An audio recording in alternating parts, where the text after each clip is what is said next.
तो नमस्कार, good morning. Crime और टेनिस की कहानी में आपका स्वागत है। उम्मीद है आप और आपकी फैमिली अच्छी होगी, अपना ख्याल रख रही होगी। केंद्रीय राज्य मंत्री और लखनऊ के मोहनलालगंज से बीजेपी सांसद कौशल किशोर एक बार फिर सुर्खियों में हैं। असल में लखनऊ स्थित दुबग्गा में उनका एक नया मकान है और उसी नए मकान में 1 सितंबर की सुबह बीजेपी कार्यकर्ता विनय श्रीवास्तव की गोली मारकर हत्या कर दी गई।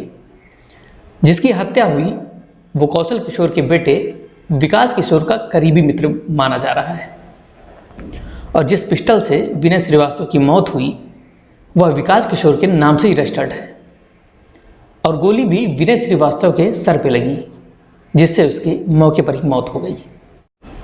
तो मौके पर पहुंची पुलिस ने पिस्टल को अपने कब्जे में ले लिया।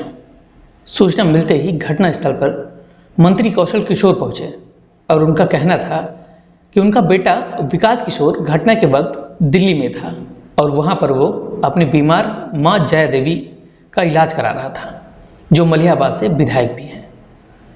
तो आपको ये बता दें कि ये मामला पहला नहीं है कि कौशल किशोर अपने बेटों की वजह से खबरों में आए हों। उसके पहले भी उनके बेटों की वजह से विवाद उठता रहा है।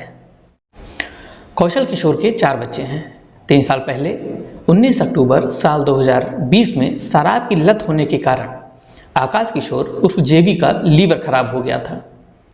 काफ़ी कोशिश के बाद भी आकाश को बचाया नहीं जा सका। आकाश को नशा छुड़ाने के लिए नशा मुक्त केंद्र में भी भेजा गया था, पर उसकी हालत में कोई सुधार नहीं आया और आखिर में उसकी मौत हो गई। बेटे की मौत के बाद से ही कौशल किशोर लगातार हिंदुस्तानियों नशा छोड़ो मुहिम चला रहे हैं। तो उनकी विधवा बहू हर साल करवा चौथ का व्रत भी रखती हैं। मंत्री कौशल किशोर अफसोस करते हुए अपील भी कर चुके हैं कि वो अपने बेटे का ना तो नशा छुड़ा पाए और ना ही नशाबाजों के चंगुल से छुड़ा पाए। लेकिन आप सभी अपने अपने बच्चों को नशे की इस जानलेवा दुनिया से फंसने से बचा लें। कौशल किशोर ने ट्वीट कर लिखा था कि मैंने जीवन में एक सबसे बड़ी गलती कर ली, जिसकी वजह से आज मेरी बहू विधवा हो गई। इसके बाद अब कोई विधवा ना हो, इसलिए आप लोग अपनी लड़की की शादी किसी भी नशा करने वाले व्यक्ति से ना करें, चाहे वो कितना बड़ा नेता हो या फिर पैसे वाला हो। इसके बाद साल 2021 में मंत्री कौशल किशोर के दूसरे बेटे आयुष किशोर को लेकर भी खूब विवाद हुआ था।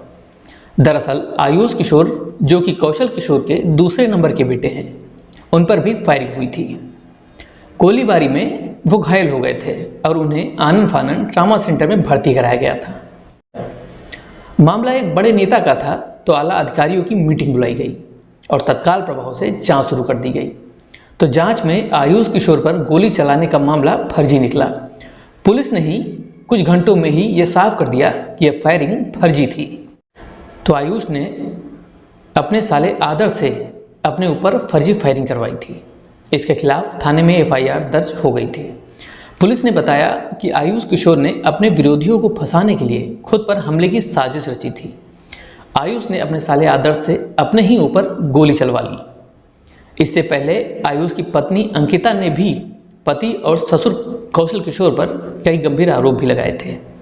तो अंकिता ने बताया था कि आयुष के उसके सामने कौशल किशोर को बताया था कि वो खुद पर गोली चलाएगा और इस गोलीबारी में चंदन गुप्ता समेत दूसरे लोगों को फंसा देगा। यह सब कुछ पैसे और कुछ पावर के चक्कर में हुआ था।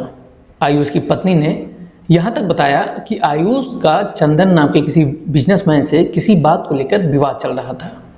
इसके बाद पति आयुष और पत्नी अंकिता का आपस में विवाद हुआ और अंकिता ने हाथ की नस काट कर आत्महत्या करने की कोशिश भी की थी। अंकिता ने हाथ की नस काटने से पहले एक वीडियो बनाया था और सोशल मीडिया पर अपलोड भी किया था। उस पर पुलिस का कहना था कि आयुष और अंकिता ने लव मैरिज की थी। तब भी कौशल किशोर का नाम खूब चर्चा में आया था, क्योंकि पुलिस का ये कहना था कि कौशल किशोर को अंकिता बिल्कुल पसंद नहीं थी। लेकिन अब कौशल किशोर अपने तीसरे बेटे विकास किशोर की वजह से खबरों में हैं। हालांकि उनका कहना था कि विकास किशोर विनय श्रीवास्तव की हत्या की रात घर में मौजूद नहीं था और वो उस समय दिल्ली में था और फ्लाइट से सूचना मिलने पर घर वापस आया था।